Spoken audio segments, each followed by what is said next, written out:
करते हैं प्रभु इस सुंदर बढ़िया समय के लिए पिता, जो समा तूने हमें दिया कि हम तेरे पाक और पवित्र नाम को महिमा दे प्रभु। और सचमुच प्रभु यीशु मसीह हम विश्वास करते हैं पिता, इस वक्त इस घड़ी अपने वायदे के अनुसार तू हमारे बीच में है पिता। और प्रभु यीशु मसीह तो आप तेरे लोगों से तेरे वचन के द्वारा बात कर पिता, होने पाए कि प्रभु यीशु मसीह बोलने वाला और सुनने वाला एक ही आत्मा हो पिता। और अगर कोई सुस्ती, अगर कोई लाचारी, अगर कोई दुष्ट आत्मा, अगर कोई गंदा प्रभाव वैरी का है, तो प्रभु यीशु मसीह के नाम से उसके सारे प्रभाव खत्म हो जाए पिता। और तेरे नाम को महिमा, तेरे नाम को ही आदर मिले पिता। तू दया कृपा कर, मदद कर, सहायता कर। प्रार्थना सुन कबूल कर। प्रार्थना को प्रभु यीशु मसीह के नाम से मांगते हैं। आमीन आमीन आमीन आमीन। Hallelujah hallelujah. आप सभी बैठ सकते हैं। प्रभु आप सभी को बड़ी बरकत दे, बड़ी आशीष दे। और विश्वास करते हैं कि हमारा महान और सामर्थ्य परमेश्वर कहां पर है? हमारे बीच में है। हम सभी विश्वास करते हैं कि प्रभु हमारे बीच में है और वो अपने वचन के द्वारा अपने लोगों से बात करता है। Hallelujah hallelujah. और जब सुबह आप सभा में आते हैं, भवन में आते हैं, तो सबसे पहले हमें क्या करना चाहिए? हमें आकर घुटनों के बल होकर प्रार्थना करनी चाहिए, क्योंकि वचन भी कहता है, परमेश्वर का वचन, परमेश्वर का कलाम कहता है कि जब तू उसके भवन में अपना पहला कदम ही रखे, अपने कदम को, अपने पैर को रखे, तो कैसे रखना है पैर?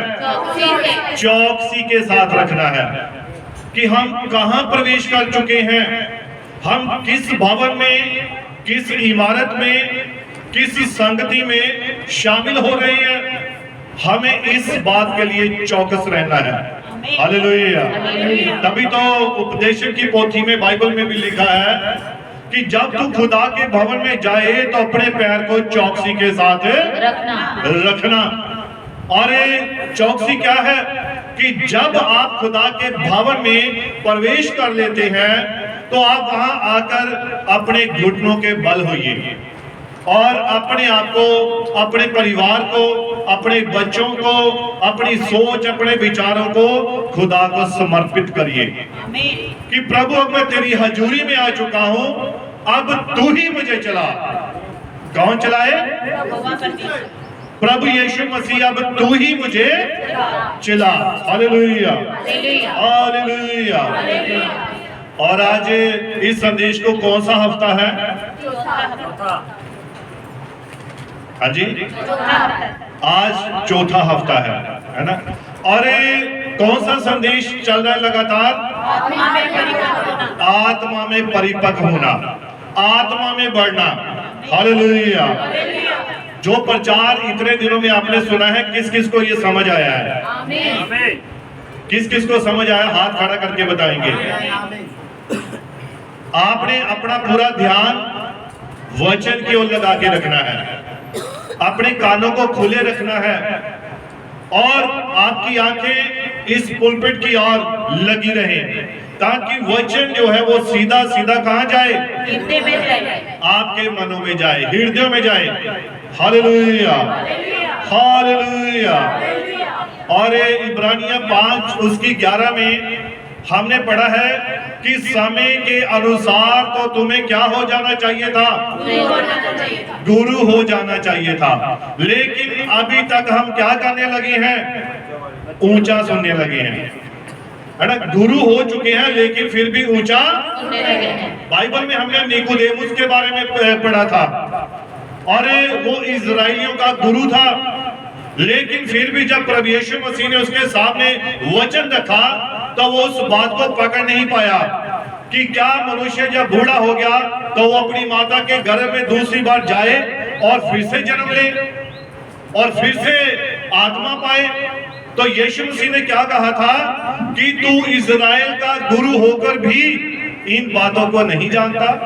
नहीं समझता, इसका मतलब वो गुरु तो बन चुका था लेकिन समझ अभी गुरुओं वाली नहीं थी।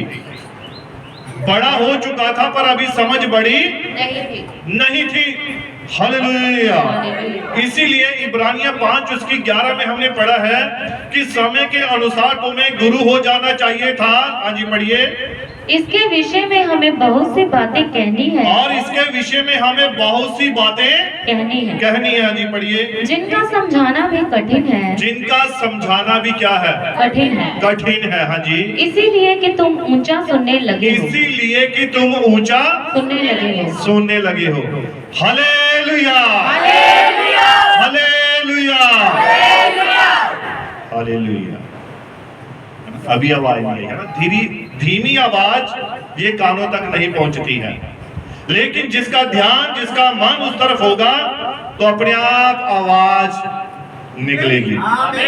Hallelujah hallelujah. ऊंचा नहीं सुनना आपने प्रचार आराम से सुनना है, शांति के साथ सुनना है। हालेलुया। और ये आप कैसे सुन सकते हैं? जब आपका ध्यान पूरी तरह से वचन की ओर होगा। हालेलुया। समय के अनुसार तुम्हें गुरु हो जाना चाहिए था, लेकिन तुम तो ऐसे हो गए हो कि अब ऊंचा सुनने लगे हो। हाँ जी पढ़िए। समय के विचार से तो तुम्हें गुरु हो जाना चाहिए था। हाँ जी। तो भी ये आवश्यक हो गया है। तो भी ये आवश्यक जरूरी हो गया है कि कोई तुम्हें परमेश्वर के वचनों की आदि शिक्षा फिर से सिखाए। कि कोई तुम्हें परमेश्वर के वचनों की आदि शिक्षा फिर से सिखाए। दोबारा आपको एबीसी सिखाए, है ना, दोबारा आपको सब कुछ सिखाए। हर बात दोबारा बार बार समझानी पड़ रही है, लेकिन वचन कहता है, खुदा का कलाम कहता है, समय के अनुसार गुरु हो जाना चाहिए था। हालेलुया। पर अभी तक हमारे अंदर बच्चों वाली बातें पाई जा रही हैं, बच्चों वाली हरकतें पाई जा रही हैं। हालेलुया। लेकिन ऐसा नहीं होना चाहिए था, लेकिन हो रहा है। हालेलुया। और रोमियो की पुस्तक 10 उसकी 8 में हमने पढ़ा था कि वचन कहां पर है? समय के अनुसार गुरु हो जाना चाहिए था। और गुरु जो है उसके पास क्या होता है? वचन होता है, उसके पास खुदा का आत्मा होता है, उसके पास पवित्र आत्मा होता है। और रोमियो 10 उसकी 8 में लिखा है कि वचन कहां पर है? वचन तेरे निकट है। कहां पर है? तेरे निकट है। एक विश्वासी के पास जो परिपक्व हो चुका है, जो आत्मा में बढ़ चुका है, वचन उसके पास हमेशा रहेगा। हालेलुया। उसके निकट रहेगा। और लिखा है दूसरी बात कि वचन कहां पर है? तेरे मुंह में। तेरे मुंह में है। जब भी मुंह से कोई शब्द निकलता है, कोई भी बात निकलती है, तो वो वचन के अनुसार ही निकलती है। ये एक परिपक्व व्यक्ति की पहचान है, ये एक आत्मा में बड़े हुए व्यक्ति की पहचान है कि जब भी बात करेगा वचन के अनुसार करेगा, वचन से बाहर बात नहीं करेगा। लेकिन तीसरी बात यहाँ पर हम देखते हैं, अब वचन कहां पर है? मन में। अब वचन मन में है। एक परिपक्व व्यक्ति के पास वचन का होता है, उसके मन में होता है, उसके मुंह में आता है और उसके निकट रहता है। Hallelujah hallelujah. अब जब आप ध्यान से वचन को सुनते हैं, वचन की ओर कान लगाते हैं, तो वचन विश्वास के द्वारा, सुनने के द्वारा वो आपके हृदयों में जाता है, आपके मन में जाता है। और जब आपके मन में जाता है, फिर जब भी आप कोई बात कहते हैं, किसी भाई से, किसी बहन से या किसी डीकन से बात करते हैं, तब वचन ही बाहर आएगा। हालेलुया। पिछली बार का प्रचार याद है ना सभी को? नहीं है तो आप YouTube पर, Facebook पर आप दोबारा सुनिए, अच्छी तरह से सुनिए। Hallelujah hallelujah. तो वचन कहां पर है? वचन तेरे निकट है, वचन तेरे मुंह में है, वचन तेरे मन में है। ये एक परिपक्व व्यक्ति की पहचान है। हालेलुया। तो समय के लिहाज से तुम्हें क्या हो जाना चाहिए था? गुरु हो जाना चाहिए। गुरु हो जाना। आज वचन का है? वचन सिर्फ बाइबल में ही है ना? हम पूछेंगे वचन कहाँ है, तो आप क्या कहेंगे? वचन बाइबल में है जी। तो बाइबल को खोलोगे, पढ़ोगे, सुनोगे, तब वचन आपके अंदर जाएगा। बंद बाइबल से आपको कोई फायदा नहीं है। नबी कहता है चाहे आप 1000 बाइबल अपने घर में ले आए और उन बाइबल के बीच में घुसकर सो जाएं, वचन आपकी सुरक्षा नहीं करेगा, वो आपकी रक्षा नहीं करेगा। चाहे आप जितना मर्जी बाइबल को संभाल कर मखमली कपड़े में लपेट कर अलमारी में रख दें, ये आपकी कोई मदद लेकिन मदद कब करेगा? जब आप इस पवित्र वचन को खोलेंगे, इसे पढ़ेंगे, और जब ये वचन आपके मन में जाएगा तब वचन आपकी सुरक्षा करेगा। हालेलुया। दाऊद राजा क्या कहता है? मैं जब भी कोई काम करता हूं तो मैं हमेशा इस पवित्र वचन को अपने आगे रखता हूं, अपने सन्मुख रखता हूं। Hallelujah, hallelujah. इसीलिए संत पौलुस कहता है पहला कुरिन्थियों 13 अध्याय उसकी 11 में कि जब मैं बालक था तो मैं बालकों के समान बातें करता था। जब मैं बालक था तो बालकों का सा मेरा मन था, लेकिन जब मैं सियाना हो गया तब मैंने बालकों वाली बातें छोड़ दी। अभी हम सियाने हो चुके हैं। पिछली बार मैंने हाथ खड़े करवाए थे। कितना कितना समा हो गया चर्च में आते हुए, किसी को 2 साल, किसी को 5, किसी को 10, किसी को 15, किसी को 20, किसी को हो सकता है ज्यादा समा हो गया है। हालेलुया। लेकिन अगर आपकी आदतें बच्चों वाली हैं, आपकी बातें बच्चों वाली हैं, तो अभी तक आपके वो 15-20 साल क्या हो चुके हैं? बेकार हो चुके हैं। अगर आप अभी भी बच्चों वाली बातें कर रहे हैं तो अभी भी वो आपके 15-20 साल बेकार हैं। Hallelujah, hallelujah. तो इसीलिए संत पौलुस कहता है अब क्या करना है? बच्चों वाली बातें छोड़ देनी है और हमें आत्मा में परिपक्व होना है, आत्मा में आगे बढ़ना है, ताकि दूर से ही आपकी पहचान हो जाए। बाइबल में एक औरत पाई गई है जो एक शुनेमवासी स्त्री थी और उसने एक परिपक्व व्यक्ति को देखा। उसने किसको देखा? उसने अलीशा नबी को देखा, और अलीशा नबी हमेशा उसके घर के आगे से निकल कर जाता था, और जब जाता था उसके घर में रुकता था, पानी पीता था, दुआ करता था, प्रार्थना करता था। लेकिन नबी कहता हो सकता है इससे पहले कई पास्टर उसके घर में आते हो, कई खुदा के दास आते हो, लेकिन उस औरत ने क्या चीज देखी? उसने अपने पति से कहा कि देख, ये मुझे कोई पवित्र जन लगता है, ये मुझे आत्मा में परिपक्व व्यक्ति लगता है।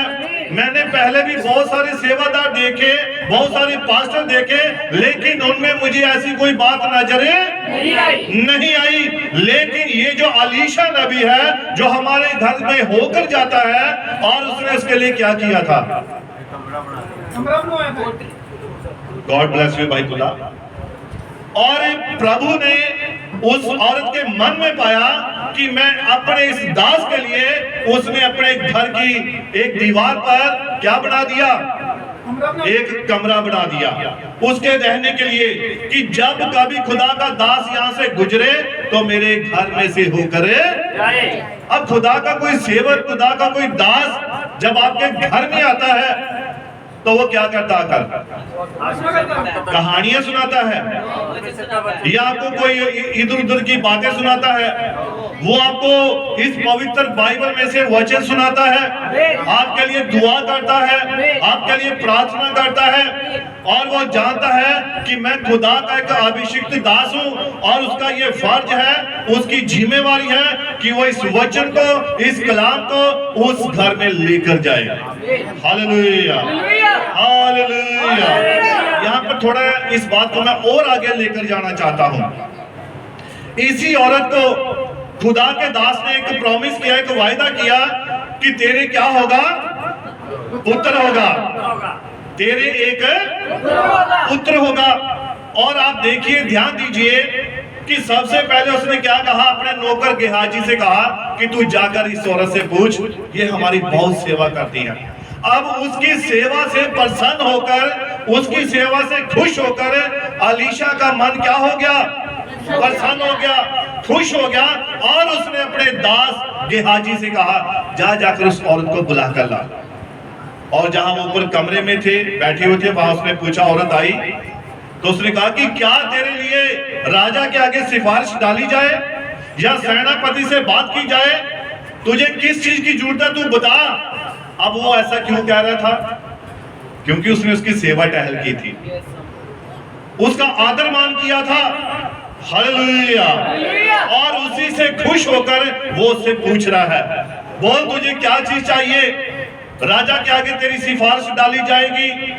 तो उसने क्या कहा कि मैं अपने लोगों के बीच में रहती हूँ, मेरे पास परमेश्वर का दिया सब कुछ है।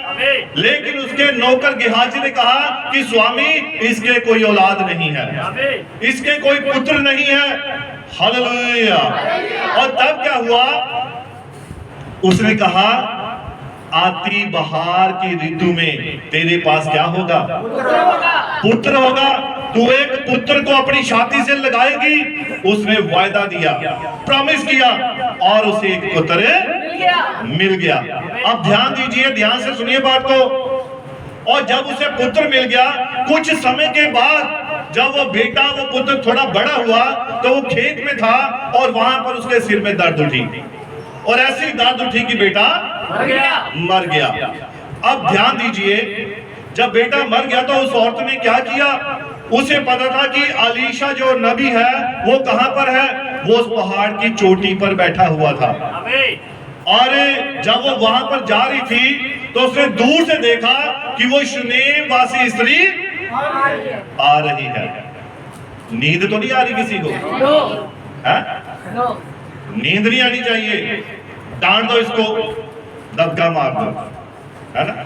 अब उसने क्या देखा? शुनेम वासी औरत आ रही है, और उसने अपने नौकर को कहा, जाकर पूछ उससे कि क्या सब कुछ ठीक है। तो गेहाजी गया, उस औरत से पूछा, क्या सब कुछ कुशल से है, सब कुछ ठीक है?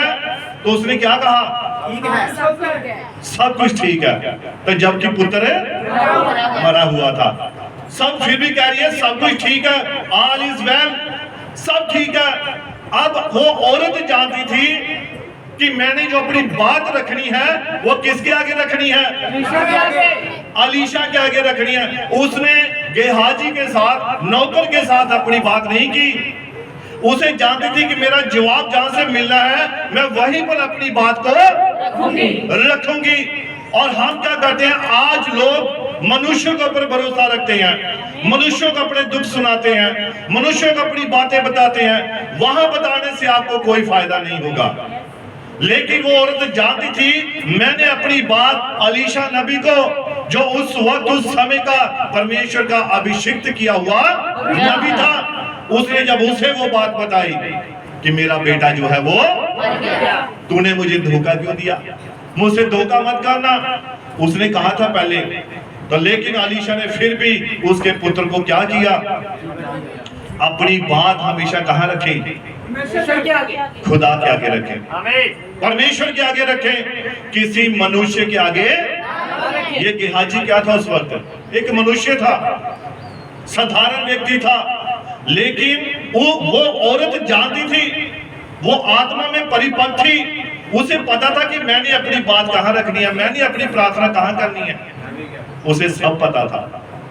अगर बच्चों वाली समझ होती तो क्या करती?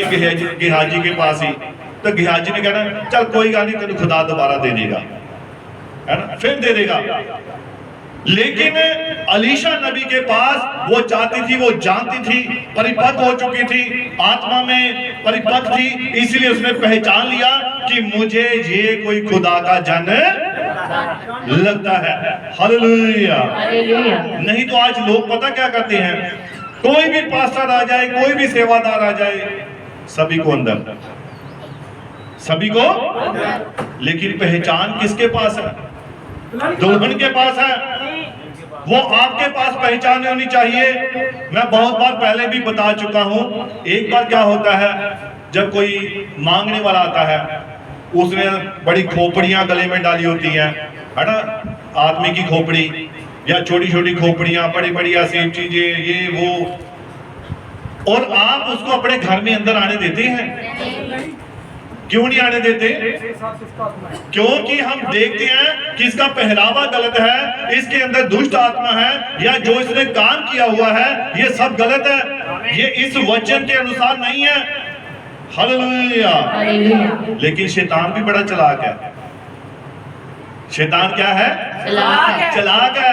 उसे पता है कि मैंने घर में कैसे जाना है। वो ऐसे नहीं है कि हम सोचे चल शैतान भाग जा और आपके छोटे से दबके से वो भाग जाएगा, ऐसे नहीं है। उसे पता है कि कैसे मैंने इनको पकड़ना है। वो क्या करता है, वो देखता है कि ये व्यक्ति किसको आदर दे रही है। अच्छा, एक पास्टर को, एक सेवक को आदर दे रही है, तो वो क्या करता है, वो भी अच्छी तरह तैयार हो गया था, बाइबल डाल लेगा, आ जाएगा। जय मसीह की बहन जी। जैसे जय मसीह सुना तो बहन जी ने भी गेट खोल दिया, पास्टर जी आ गया। मैं खुदा का दास वहां चर्च लगाता हूँ और मैंने सोचा चलो दुआई करते जाएं। तो बहन जी हाँ जी पास्टर दुआ करनी, आओ आओ अंदर आओ बैठो। अब वो सोफे पे आराम से बैठ गया है और शैतान मन में खुश हो रहा है। ये वही थी जो पहले अंदर आने नहीं दे रहे थे, कहते चल भाग जा, कुछ नहीं है हमारे पास।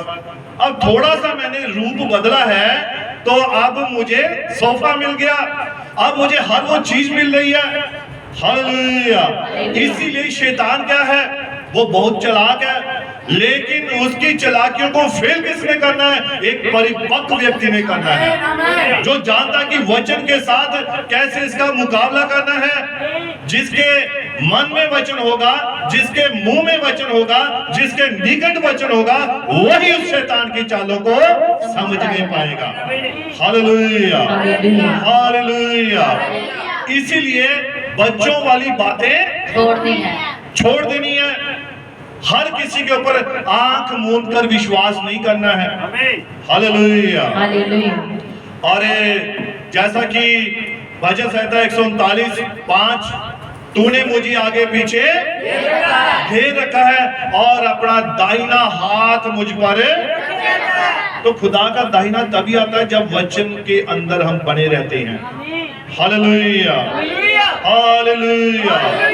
और देखिए कि प्रभु ये चाहता कि तुम वचन सुनो, लेकिन कैसे सुनो? शांति के साथ, धीरज के साथ। आपका पूरा मन, आपकी पूरी सोच, आपके पूरे विचार वचन की ओर ही होने चाहिए। हालेलुया। और हमने देखा पिछली बार की चमत्कारों तक लोग सीमित रह चुके हैं। कहां तक सीमित रह चुके हैं? चिन्ह और चमत्कारों तक सीमित रह चुके हैं। और जब हम देखते हैं वो जो गवाही मैंने बताई थी साइन करवाने वाली, किस किस को याद है ना? साइन करवाने गया तो एमसी ने मना कर दिया कि तू तो चर्च में जाता है, तू तो प्रभु यीशु मसीह को मानता है, तो तू पहले उसे छोड़ दे तब मैं तेरे साइन करूंगा। तो वहां पर अगर वो परिपक्व व्यक्ति होता तो क्या जवाब देता? अगर उसके पास आत्मा होता, वचन होता, तो वचन के साथ उसे जवाब देता। वचन अगर उसके मुंह में होता तो वो जवाब देता, वचन हृदय में होता जवाब देता, वचन उसके निकट होता तो वो जवाब देता। लेकिन अभी क्या था? बच्चा था, है ना? बड़ा तो हो चुका था लेकिन समझ बच्चों वाली थी। Hallelujah, hallelujah. और नबी कहता कि काफी समय हो चुका है कि हम वचन को पढ़ रहे हैं, वचन को सुन रहे हैं और संगतियां कर रहे हैं, लेकिन फिर भी अभी तक हम समझ में बालक ही बने हुए हैं। हालेलुया। अब देखिए बड़ी बड़ी प्रचार सभाएं होती हैं, है ना? बड़ी बड़ी कन्वेंशनें होती हैं, कितने खर्चे किए जाते हैं, वहाँ महंगे से महंगे वस्तुएं बनाई जाती हैं, बढ़िया से बढ़िया स्वादिष्ट भोजन बनाए जाते हैं। ऐसा ही होता है। जब ऐसा होता है हाथ उठाकर आमीन बोल दे। ऐसा ही होता है। हालेलुया। तो ये जो बड़ी बड़ी प्रचार सभाएं होती हैं, हजारों लाखों रुपए खर्च होते हैं, हम प्रचार सुनते हैं, बढ़िया बढ़िया खाना खाते हैं, ये सब कुछ करने के बावजूद भी हमारे जीवन में कोई बदलाव नहीं आता है ना?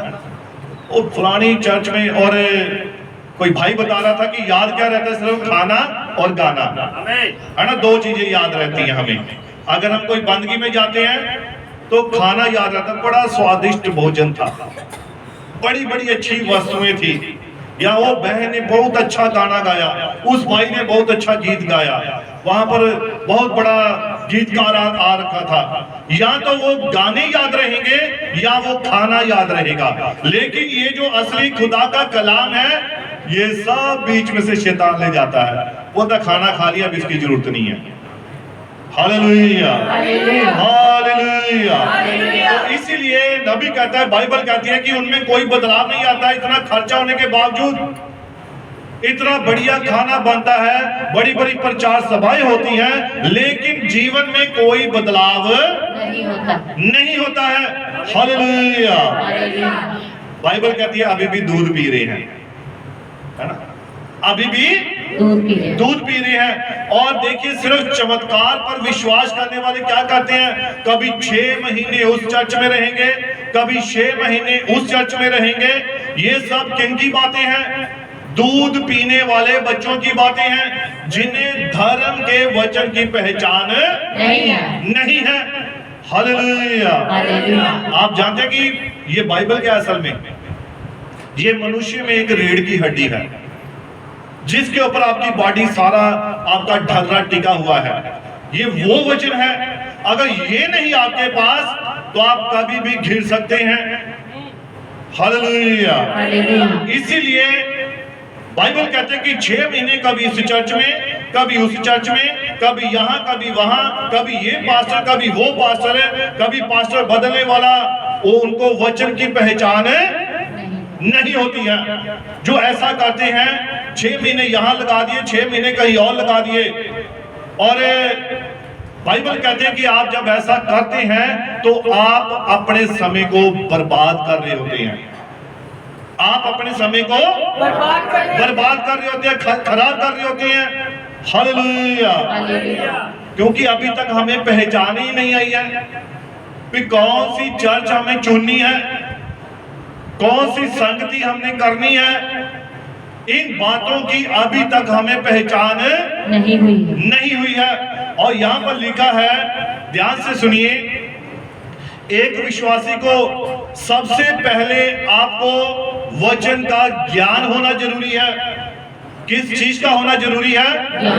आपको वचन के ज्ञान का होना जरूरी है। आपको बाइबल का पता होना चाहिए।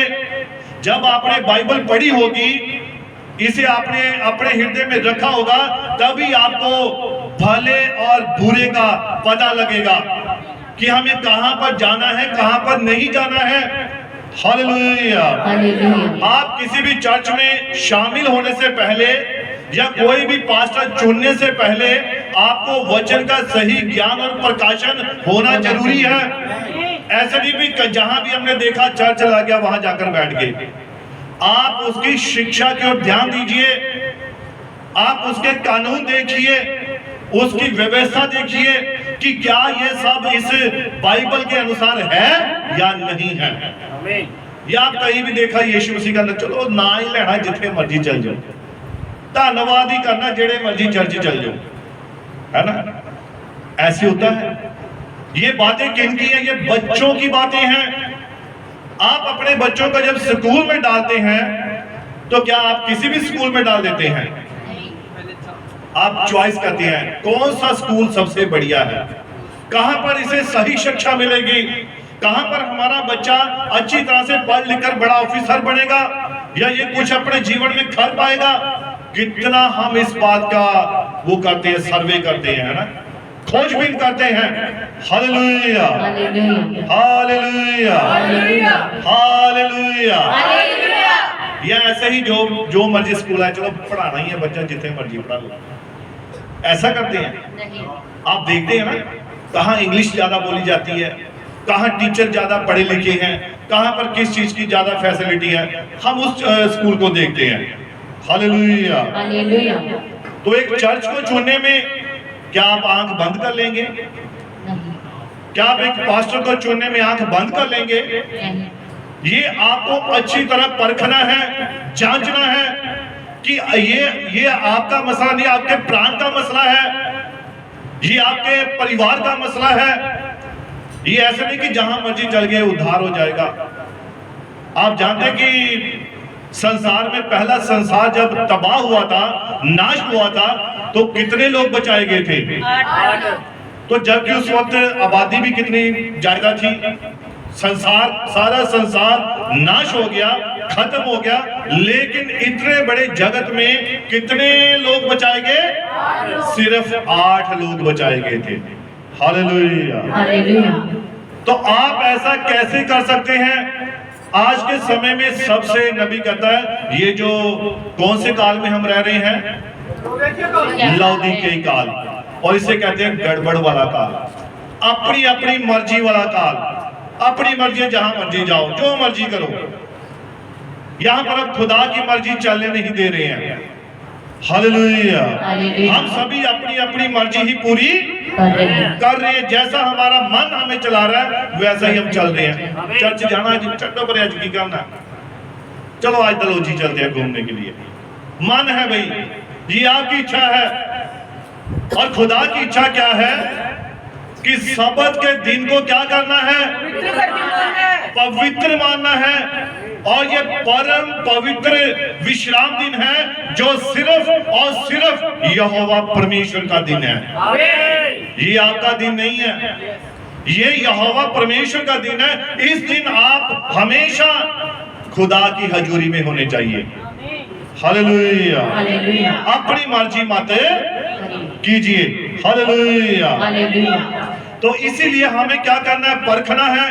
अब आपका सवाल हो सकता है कि पास्टर के बगैर हम कैसे प्रकाशन प्राप्त करें, या कैसे हम ज्ञान प्राप्त करें? तो बाइबल कहती है, आप परमेश्वर से बुद्धि मांगे, आप चुनाव मांगे, आप दुआ कीजिए कि प्रभु मैं एक सच्चे चर्च के साथ जुड़ना चाहता हूं, जहां पर मेरा और मेरे परिवार का उद्धार हो सके। हालेलुया। हालेलुया। और बाइबल कहती है, और आप खुदा से मांगे, पास्टर को मांगे, चर्च को मांगे, दुआ करें, प्रभु आपकी अगुवाई करेगा। वो आपको बताएगा कि आपने कैसे चुनाव करना है। हालेलुया। हालेलुया। जबकि अपने मन के मुताबिक नहीं, अपनी समझ के द्वारा नहीं, बल्कि आप इस बात को, मैं तो कहता हूं, परखें, परख कर देखें। हालेलुया। आप देखें कि इस चर्च की शिक्षा क्या बाइबल से मेल खाती है। ऐसे नहीं कि चिन्ह चमत्कार देख लिए, शोर शराबा देख लिया, नाच गाना देख लिया, ऐसा नहीं है। आपने किस चीज को देखना है? वचन को देखना है कि क्या जो कुछ इस पवित्र बाइबल में लिखा है, क्या ये चर्च उसके अनुसार चल रहा है? क्या उसके अनुसार पास्टर है? क्या उसके अनुसार विश्वासी है? ये सब हमें बाइबल सिखाती है। ये आपने देखना है कि हमें कैसे चुनाव करना है। हालेलुया। आप उस चर्च की शिक्षा को देखें, ऐसा नहीं कि जो संसार कर रहा है उसके अनुसार देखें और वहां जाकर शामिल हो जाए। और लिखा है कि एक ऐसा रास्ता है जो मनुष्य को ठीक लगता है, लेकिन आखिर में क्या है? मौत है। हम सभी को लगता है कि जो रास्ते पर मैं चल रहा हूं वो रास्ता सही है, और बाइबल भी ऐसा ही कहती है कि मनुष्य अपने मन में ये सोचता है कि जिस रास्ते पर मैं चल रहा हूं, जो काम मैं कर रहा हूं, वही सही है। लेकिन बाइबल कहती है उसके आखिर में क्या है? मौत है। हालेलुया। हालेलुया। और इस चर्च की शिक्षा क्या बाइबल में लिखे वचन के अनुसार या उस प्रकाशन के अनुसार है जो हमारे युग के नबी के द्वारा दिया गया है? हमने इन चीजों को देखना है, हमने उस वचन को देखना है, हमने उस प्रकाशन को देखना है कि क्या वाकई हमें सही शिक्षा दी जा रही है। जब बच्चे स्कूल में पढ़कर आते हैं, कितनी माएं उनकी कॉपियां चेक करती हैं? सच में बताना है, कितनी माएं हैं जो उनकी कॉपियों को चेक करती हैं कि आज बच्चा क्या पढ़कर आया है। चाहे मैडम ने उसमें कुछ नोट लिखा हो, कंप्लेन लिखी हो सकता है उसकी बच्चे की प्रेज की हो, पता ही नहीं है, खोलना ही नहीं है उसको, है ना। तो कैसे पता लगेगा? जब तक आप उसकी बुक को चेक नहीं करोगे कि क्या हमारा बच्चा सही पढ़ रहा है, क्या उसे सही शिक्षा मिल रही है? ऐसा ना हो कि हम बस स्कूल में टिफिन तैयार कर दिया, बैग डाल दिया, दूध की बोतल डाल दी, चल भाई जा स्कूल चला जा, और बाकी पता नहीं, कोई बार टीचर की जिम्मेवारी है ना। और बच्चा शाम को आता है, स्कूल घर में आता है तो वैसे बैग उधर रख दिया, कपड़े उधर फेंक दिए, शूज इधर फेंक दिए, आराम से चलो ठीक है, माने बेटा मेरा बेटा पढ़ के आ गया, अफसर बनेगा, है ना। तो अफसर तो तब बनेगा जब आप उसकी शिक्षा को चेक करो कि वो उसकी टीचर ने उसे क्या पढ़ाया है, उसे क्या लिखाया है। वैसे ही इस वचन के मामले में है। आप चर्च में आते हैं, आप वचन ध्यान से सुनिए, आप वचन पर कान लगाइए, यही वचन आपको रैप्चर में लेकर जाएगा, यही वचन आपको स्वर्ग में लेकर जाएगा।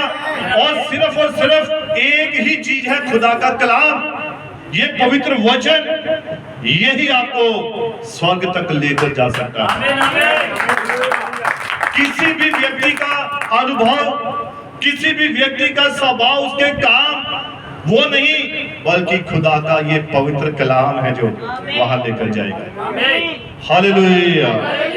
अब कितनी माएं जो चौकन्नी होगी यहाँ से बच्चों की कॉपियां चेक करनी है ना। लेकिन जो असली लोग बैठे हैं, परिपक्व लोग, आपने अपने हृदयों को चेक करना है कि क्या वचन मेरे मन में गया, क्या मेरे जीवन में आया, क्या ये प्रकट हो भी रहा है या नहीं हो रहा है। अगर वचन को सुन लिया और प्रकट नहीं हो रहा है तो इसका मतलब अभी तक वचन सुना ही नहीं है। Hallelujah, hallelujah. इसीलिए बाइबल कहते हैं कि बच्चों की तरह नहीं कि जहां पर शोर शराबा हुआ, जहां पर चिन्ह चमत्कार देखे, वहां जाकर चर्च में बैठ गए। बड़े लोग की चंगे हो रहे हैं, बड़े बड़े चमत्कार हो रहे हैं। ये चमत्कार, ये चिन्ह आपको स्वर्ग में लेकर नहीं जाएंगे। ये बात लिख लीजिए, अपने मन में लिख लीजिए। चिन्ह चमत्कार, हाँ मैं ये मना नहीं करता कि चिन्ह चमत्कार नहीं होते हैं, होते हैं, लेकिन आप इन्हीं के ऊपर मत टिक जाइए, इन्हीं के भरोसे मत रहना। हालेलुया। कितने मेरी बात को समझ रहे हैं? जब बात समझ आती है तो एक ही काम होता है, हालेलुया, हालेलुया। प्रभु बरकत दे, आशीष दे। और बच्चों की तरह नहीं कि जहां जादू देखा, जहां चमत्कार देखे, 6 महीने वही टीके, है ना। बच्चों का काम होता है ना, वो जादू हो रहा है, उत्थे मैं देख रहा सी, मैं खड़ा हो गया। ये कोई जादू नहीं है। जहां पर चिन्ह हो रहे हैं, चमत्कार हो रहे हैं, आप वहीं टिक जाएं। बल्कि आप वचन को देखें, क्या वचन की शिक्षा मिल रही है, क्या हमें कलाम सिखाया जा रहा है। Hallelujah, hallelujah. और नबी कहता, बाइबल कहती है, आपको परिपक्व होना है किसमें? चर्च का चुनाव करने में। अभी तक हमें यही पता नहीं लगता चर्च कौन सा चुनना है ना। बहुत सारे लोगों को यही पता नहीं है कि चर्च कौन सा चुनना है। चर्च तो सारे ही है, स्कूल सारे ही है ना। स्कूल एक ही नाम है, चाहे वो इंग्लिश मीडियम का है, चाहे सरकारी स्कूल है, नाम एक ही है, स्कूल। चर्च एक ही है, लेकिन आपने उसकी शिक्षा को देखना है, वहां उस प्रकाशन को देखना है जो हमारे युग के नबी के द्वारा दिया गया है। Hallelujah, hallelujah. इसीलिए बाइबल कहती है कि बच्चों वाली बातें छोड़ देनी है, आपको परिपक्व होना है चर्च का चुनाव करने में, आपको परिपक्व होना है पास्टर का चुनाव करने में, आपको परिपक्व होना है वचन में, आत्मिक होना है। आपको इन बातों में परिपक्व होना है और आत्मा में होकर देखें, तब आपको वचन नजर आएगा, तब आपको सही स्थान मिलेगा और सही पास्टर मिलेगा, अर्थात यीशु मसीह। हालेलुया। ये नहीं आंखें बंद करके जहां मर्जी चले गए भाई, ये दिमाग से बात निकाल दीजिए कि चर्च ही जाना है भाई, दुआई करनी है, जेड़े मर्जी चर्च है, लागे चर्च थे बैठो। उनका विश्वास क्या है, उनकी शिक्षा क्या है, वो क्या सिखाते हैं, क्या सचमुच उनका विश्वास बाइबल के अनुसार है ना। देखना चाहिए इस बात को कि नहीं। Hallelujah, hallelujah. और इसलिए बाइबल कहते हैं चर्च को चुनना। गिरजों में नबी कहता कि इसका कारण क्या है कि हमें चर्च चुनना चाहिए, पास्टर चुनना चाहिए? और जब हम यिर्मयाह की पुस्तक पढ़ते हैं, वहां लिखा है मेरी प्रजा ने 2 बुराइयां की हैं। वो जानते बुराइयां कौन कौन सी हैं? परमेश्वर कह रहा है मेरी प्रजा ने 2 बुराइयां। पहली कौन सी की? उन्होंने मुझ जीवित परमेश्वर को त्याग दिया, छोड़ दिया। और दूसरी बुराई क्या की? एक तो पहले यहोवा परमेश्वर को छोड़ दिया और क्या किया? अपने लिए हौद बना लिए, अपने लिए खुद कुएं, छोटे छोटे खड्डे बना लिए। वो खड्डे क्या है? ये छोटे छोटे चर्च हैं जो बिना आत्मा के चलते हैं, बिना यहोवा परमेश्वर के वचन के चलते हैं। Hallelujah, hallelujah. अपनी अपनी मर्जी के चर्च, ये वो चर्च है। और बाइबल कहती है वहां पर पानी टिक नहीं सकता। और पानी किसे बयान करता है? पानी पवित्र आत्मा को बयान करता है, क्योंकि ऐसे खड्डों में पानी टिक नहीं सकता। और ये खड्डे किसके ऊपर भरोसा करते हैं? ये बारिश के ऊपर भरोसा करते हैं। ये खड्डे मोटर पंप पे भरोसा करते हैं। ये खड्डे किस पे भरोसा करते हैं? बारिश आएगी तो तब हम भरेंगे। लेकिन जो एक सच्चा चर्च है, नबी कहता वो पहाड़ में से निकला हुआ एक चश्मा होता है जो हमेशा उमड़ता रहता है। उसमें पानी कभी खत्म नहीं होता है, क्योंकि उसके पास वो प्रकाशन है जो हमारे युग के नबी के द्वारा दिया गया है। वो कभी भी खत्म नहीं होगा। यीशु मसीह ने खुद कहा, क्या कहा यीशु मसीह ने? जो मुझ पर भरोसा करता है वो भी क्या हो जाएगा? बहती हुई जीवन जल की नदी जो हमेशा बहती रहती है। Hallelujah, hallelujah. इसीलिए चर्च का चुनाव करने में, पास्टर का चुनाव करने में हमें बच्चे नहीं बनना है। मैं बहुत बार एक बात कहता हूं, ध्यान से सुनिए मेरी बात को। अब जो एक बच्चा होता है, अगर उसके 2 पिता हो, 3 हो, 4 हो, उस बच्चे को क्या कहते हैं? हाँ जी, हाँ, हरामी बोलते हैं ना, या गलत औलाद, कि उसे पता नहीं मेरा बाप कौन है ना। और हमारे पास, मैं कहता हूं धन्यवाद यीशु मसीह का, हमारे पास एक पिता है और हम एक ही पिता की संतान हैं, और वो हमारा प्रभु यीशु मसीह है। और स्वर्ग के नीचे मनुष्यों के बीच में कोई दूसरा नाम नहीं दिया गया है जिसके द्वारा हम उद्धार पा सकते हैं। एक ही नाम है यीशु मसीह, और वो ही हमारा पिता है। और संत मत्ती की इंजील 23:8 में लिखा है कि तुम पृथ्वी पर किसी को भी पिता ना कहना और ना स्वामी कहलाना। हमारा एक ही पिता है और वो प्रभु यीशु मसीह है। हालेलुया। अब जिसे पता नहीं कि मैंने कौन से चर्च में जाना, अगर वो इस चर्च में जाएगा, उसमें जाएगा, वो शिक्षा उसे खराब करेगी। अगले चर्च में जाएगा, उसे और अलग तरह की शिक्षा मिलेगी, वो खराब होगा। फिर तीसरे में जाएगा, चौथे में जाएगा, 5वें में जाएगा, हर जगह वो फिरेगा, घूमेगा, और उसकी हालत कैसी हो जाएगी? बाइबल कहती है, खुदा का कलाम कहता है, उस व्यक्ति की हालत, उस 12 साल की औरत जिसको 12 साल से लहू बहने का रोग था, उसके समान हो जाएगी। और बाइबल में लिखा है कि वो क्या करती थी?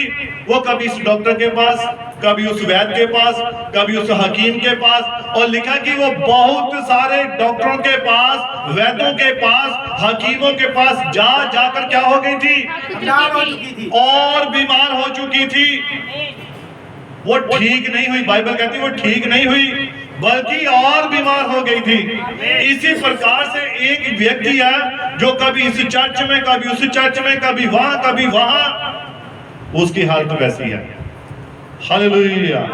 उसे पता नहीं लग रहा मैं कहां से, कौन मुझे चंगा करेगा, कौन मुझे शिफा देगा। हालेलुया। इसीलिए अपने आप को बच्चे नहीं बनाना है। अब हम बच्चे नहीं रहे, आत्मा में आगे बढ़ चुके हैं, आत्मा में आगे बढ़ना है। अब देखिए संत पौलुस कहता है, ध्यान से बात सुनिए मेरी बात को। एक मसीही पास्टर, एक सच्चा पास्टर क्या कहता है? है ना। और बहुत सारे व्यक्ति कहते हैं यीशु मसीह के पीछे चलो, है ना, हमारे पीछे मत चलो, यीशु मसीह के पीछे चलो। ऐसा ही होता है ना, बहुत सारे कहते हैं पास्टर सेवादार, ध्यान से सुनिए मेरी बात को, बहुत सारे पास्टर बहुत सारे सेवादार कहते हैं कि आप हमारे पीछे मत चलो, लेकिन किसके पीछे चलो? यीशु मसीह के पीछे चलो। वो ये नहीं कहते मेरे पीछे चलो। ऐसा क्यों नहीं कहते वो, बताइए। लेकिन बाइबल में एक ऐसा पास्टर है, एक ऐसा शख्स है, एक ऐसा व्यक्ति है जो कहता है जैसे मैं यीशु मसीह के पीछे चला वैसे ही तुम भी मेरे पीछे चलो, क्योंकि मैंने यीशु मसीह का अनुसरण किया है, मैंने उसके वचन को फॉलो किया है, इसलिए तुम भी मेरी तरह करो। ऐसा कहने वाले बहुत कम पास्टर हैं, लेकिन संत पौलुस है जो ऐसा कहता है। हालेलुया। क्योंकि वो जानते कि हमारे बीच में ये खूबी नहीं है भाई, मेरे जैसे मत करो काम भाई, है ना। वो ऐसा क्यों नहीं कह पाते? क्योंकि कुछ ना कुछ कमी हो सकती है, तभी कहते हैं यीशु मसीह के पीछे चलो भाई। एक पास्टर के पीछे क्यों ना चले? ये मैं एक आत्मिक तौर पर यह बात कह रहा हूं। हालेलुया। संसारिक तौर पर हर पास्टर में कोई ना कोई कमी तो होगी, लेकिन जब आत्मा की बात आती है, प्रकाशन की बात आती है, हालेलुया, तब हमें ऐसा करना चाहिए। तभी संत पौलुस कहता है तुम मेरी रीस करो, जैसा मैं यीशु के पीछे चला वैसे ही तुम भी चलो। हालेलुया। संत पौलुस सीधा कह सकता है कि तुम यीशु की रीस करो भाई। वो अपने आप को बीच में क्यों लेकर आया? क्योंकि यीशु मसीह उसे बीच में लेकर आया था, उसी ने उसे चुना था कि ये मेरा चुना हुआ एक पात्र है, इससे मैं बहुत बड़े बड़े काम लूंगा। Hallelujah, hallelujah. और पहला कुरिन्थियों 11 उसकी पहली आयत में लिखा है, संत पौलुस यहाँ पर बयान कर रहा है, तुम मेरी सी चाल चलो जैसा मैं मसीह की चाल चलता हूं। इसीलिए बाइबल कहती है कि अपने आप को जांचो, अपने आप को परखो कि हम वचन में है या नहीं है। हालेलुया। अब देखिए बहुत सारी बंदगियां करवाते हैं तो बहुत सारे नए नए पास्टर आते हैं। ध्यान से सुनिए मेरी बात को। कितना टाइम हुआ है? 11:15। अभी है थोड़ा टाइम, 1:15, 5-10 मिनट और मैं शायद लूंगा, उसके बाद मैं समाप्त करूंगा। और बहुत बार कहते हैं बंदगियां होती हैं, कन्वेंशन होती है, पास्टर आते हैं। अब वो पास्टर आकर क्या कहते हैं? जिसने पाप किया है वो आगे आए, जिसने गलती किया वो आगे आए। अब वो लोग आगे आ जाते हैं, फिर अगली कन्वेंशन आती है, फिर वही पास्टर जिसने पाप किया है वो आगे आए, जिसने गुनाह किया वो आगे आए। तो वो क्या करते हैं? फिर दुआ करते हैं। हर बार वही पास्टर, हर बार वही लोग। उनके पाप क्षमा क्यों नहीं हो रहे? सवाल है ना ये। फिर उनके फिर पाप क्षमा क्यों नहीं हो रहे? ये बच्चों वाली बातें हैं। वो पास्टर भी बार बार एक ही व्यक्ति के पाप क्षमा करवा रहा है। भाई पाप तो एक ही चीज से क्षमा होंगे। संत यूहन्ना की अंजील जब हम उसका 20 अध्याय पढ़ते हैं, उसकी 23 आयत में वहां पर लिखा, यीशु मसीह ने अपने चेलों को, अपने प्रेरितों को ये अधिकार दिया, जिनके पाप तुम क्षमा करो उनके पाप क्षमा किए जाएंगे। और ये पाप प्रभु यीशु मसीह के नाम में बपतिस्मा लेने से होते हैं। अगर वो प्रभु यीशु मसीह के नाम में बपतिस्मा लेता है तो खुदा ने अपने सेवकों को, अपने दासों को ये अधिकार दिया है कि वो उनके पापों को क्षमा करेंगे। तो अगर बार बार आप पाप ही माफ करवा रहे तो फिर वो बपतिस्मा लेने का क्या फायदा? बाद में हमसे गलतियां होती हैं। क्या होती हैं? गलतियां, भूल चूक होती है। और गलती और भूल चूक की माफी होती है, क्षमा होती है। जो पाप है, जो बड़ा भारी गुनाह है, वो तो प्रभु यीशु मसीह के नाम में बपतिस्मा लेने से आपके वो सारे पाप धुल चुके हैं। बाद में व्यक्ति से, आम साधारण व्यक्ति से गलती हो सकती है, क्योंकि मनुष्य मात्र है, लेकिन उस गलती की क्षमा है, माफी है। पतरस ने पूछा, प्रभु मैं अपने भाई को कितनी बार माफ करूं? क्या 7 बार? उसने पूछा क्या दिन में उसकी 7 गलतियां माफ करो? तो यीशु मसीह ने क्या जवाब दिया? फिर 7 के 70 गुना तक तूने दिन में इतनी बार उसे माफ करना है, इतनी बार उसे क्षमा करना है। तो मेरे ख्याल से यहाँ तो माफी फिर लगातार ही बढ़ गई है, माफ ही हो गया, माफ हो गया है ना गलती। हालेलुया। तो क्या हम परिपक्व हो चुके हैं? क्या हम माफ करते हैं? क्या हम अपनी गलतियों को क्षमा करते हैं, मांगते हैं, खुदा से क्षमा मांगते हैं? लेकिन ये वही मांग सकता है जो एक परिपक्व व्यक्ति है, जो आत्मा में आगे बढ़ चुका है। Hallelujah, hallelujah. इसीलिए बाइबल कहती है कि उनके पाप क्षमा होते ही नहीं है, और ना पाप क्षमा करने वाले के और ना करवाने वाले के। हर बार वही बातें दोहराई जाती हैं। चलो जिन्होंने पाप किए आज होके, और लोग भी ऐसे उठकर आगे आ जाएंगे। आप बच्चों वाली बातें मत कीजिए। आपके पाप क्षमा हो चुके हैं जब आपने प्रभु यीशु मसीह के नाम में बपतिस्मा लिया है। Hallelujah, hallelujah. अब ध्यान दीजिए, बड़ी बड़ी मीटिंगें होती हैं, और जब खाने की बारी आती है, ध्यान दीजिए अब मेरी बात पर, जब खाने की बारी आती है तब लिखा है वहां पर टेबलों पर अच्छी अच्छी बढ़िया बढ़िया वस्तुएं पड़ी होती हैं। लेकिन अगर वहां पर एक सियाना व्यक्ति हो, बड़ा व्यक्ति हो, और वो देखे भी यहाँ पर टेबलों पर अच्छा अच्छा भोजन लगा है, अच्छी अच्छी वस्तुएं लगी हैं, लेकिन वो बड़ा व्यक्ति कहे नहीं मुझे तो दूध की बोतल चाहिए, मैं तो दूध ही पीऊंगा, तो ये किसकी बातें हैं?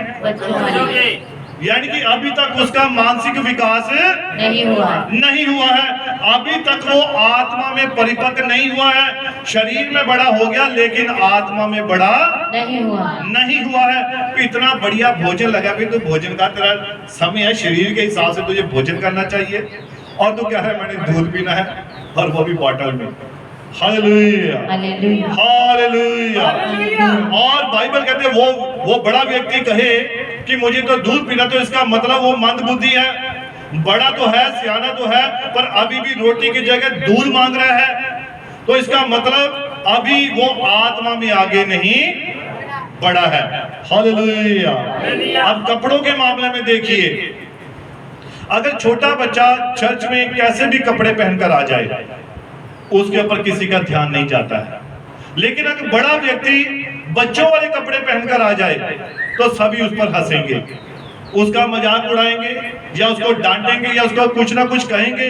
लेकिन अगर वो ऐसा करता है तो इसका मतलब अभी वो बड़ा सियाना नहीं हुआ है, मतलब आत्मा में अभी नहीं बड़ा हुआ है। हालेलुया। और देखिए, अगर छोटा बच्चा चर्च में नाक में उंगली डाल रहा है ना, तो उसकी तरफ कोई ध्यान नहीं देगा। अगर बड़ा सियाना कोई व्यक्ति ऐसा करता है, वो बार बार ऐसे से कर रहा है ना, तो ये बुरा लगेगा ना सभी को, है ना। अगर बड़ा व्यक्ति करेगा तो ये उसके लिए ये बात शोभा नहीं दे रही है। लेकिन छोटा बच्चा कुछ भी कर रहा है तो उसकी बात की ओर ध्यान नहीं दिया जाएगा। हालेलुया। तो इसका मतलब अभी तक वो बड़े नहीं हुए हैं। इसीलिए बाइबल कहती है वो अभी भी दूध पी रहे हैं, आज भी वो शिकायतें ही कर रहे हैं। उनकी शिकायतें कभी खत्म नहीं होती हैं, और बच्चों की भी शिकायतें कभी खत्म नहीं होती हैं। हालेलुया। बच्चा बार बार मम्मी इसने मुझे मारा, चल कोई बात नहीं मैं पूछती हूँ, फिर 10 मिनट बाद आएगा मम्मी उसने मुझे ये कहा, है ना। फिर ये किसकी बातें हैं? बच्चों वाली बातें हैं। और जो बार बार आकर पास्टर जी उसने मुझे ये कह दिया, पास्टर जी उसने मुझे वो कह दिया, पास्टर जी उसने ये कर दिया, ये किसकी बातें हैं? ये बच्चों वाली बातें हैं। इसलिए हमें अब क्या होना है? परिपक्व होना है, हमें आत्मा में आगे बढ़ना। इब्रानियों 6 उसकी 1 और 2 आयत पढ़ेंगे जी। इब्रानियों की पुस्तक 6 उसकी 1 और 2। इसीलिए आओ मसीह की शिक्षा की आरंभ की बातों को छोड़कर हम सिद्धता की ओर आगे बढ़ते जाएं। इसीलिए आओ, अब हमने क्या करना है? मसीह की शिक्षा की आरंभ की बातों को छोड़कर हमने किस में आगे बढ़ना है? सिद्धता की ओर, सिद्धता में आगे बढ़ना है। हालेलुया। ये शुरू वाली बातें छोड़ दो, पहले वाली पुरानी बातें छोड़ दो, अपना वो स्वभाव छोड़ दो। अब हमें मसीह में सिद्ध होना है। परिपक्व होना है, आत्मा में आगे बढ़ना है। Hallelujah, hallelujah, hallelujah. हालेलुया। सभी परमेश्वर की महिमा के लिए 10 साल वाला साल हो जाएंगे। प्रभु बरकत दे, आशीष दे। और यहाँ पर लिखा है इब्रानियों 6 उसकी 1 और 2, इसीलिए आओ मसीह की शिक्षा की आरंभ की बातों को छोड़कर हम सिद्धता में आगे बढ़ते जाएं। हाँ जी, बढ़िए। और मरे हुए कामों से मन फिराने, हाँ जी, और परमेश्वर पर विश्वास करने, हाँ जी। और बपतिस्मा और हाथ रखने, और मरे हुओं के जी उठने, और अंतिम न्याय की शिक्षा रूपी नींव फिर से न और डालें। अब उन पुराने कामों की नींव फिर से नहीं डालनी है। जो बातें हो चुकी हैं उन्हें छोड़ दो, पुराने स्वभाव को छोड़ दो, पुरानी बातों को, पिछली बातों को छोड़ दो। अब हमें मसीह में सिद्धता में आगे बढ़ना है। अब आप जानते कितने जानते हैं, रैप्चर बिल्कुल नजदीक है, आमीन। उठाया जाना बिल्कुल नजदीक है। अब यीशु मसीह का दूसरा आगमन आने वाला है, होने वाला है। यीशु मसीह आएगा और अपनी दुल्हन को साथ ले जाएगा। तो अगर दुल्हन सिद्धता में होगी तभी वो लेकर जाएगा। या अगर उसने वचन कभी पढ़ा नहीं, दुआ कभी की नहीं, चर्च में कभी आए नहीं, बस इधर उधर घूमते फिरे, तो क्या यीशु मसीह ऐसे व्यक्ति को लेकर जाएगा? झूठ बोलने वाले व्यक्ति को लेकर जाएगा? या शिकायतें करने वाले व्यक्ति को लेकर जाएगा? है ना? हमारी कोई भी ऐसी बात नहीं होनी चाहिए। यीशु मसीह आने वाला है और हमें उसके आने से पहले अपने आप को तैयार करना है। हालेलुया। तो तैयारी किसके साथ होनी है? इस वचन के साथ होनी है, इस कलाम के अनुसार होनी है। जो बाइबल को पढ़ता है, बाइबल को सुनता है और बाइबल को जीता है, वही स्वर्ग में प्रवेश करने पाएगा। Hallelujah, hallelujah. प्रभु यीशु मसीह इस वचन के द्वारा आप सभी को बड़ी बरकत दे, बड़ी आशीष दे। तो आइए हम सभी अपने सिरों को झुकाएंगे, आंखों को बंद करेंगे और दुआ में जाएंगे। महान स्वर्गीय पिता प्रभु यीशु मसीह, तेरा धन्यवाद, तेरी स्तुति, तेरी महिमा, तेरी उस्तत करते हैं मेरे पिता। सचमुच प्रभु तू हमारा जिंदा यहोवा परमेश्वर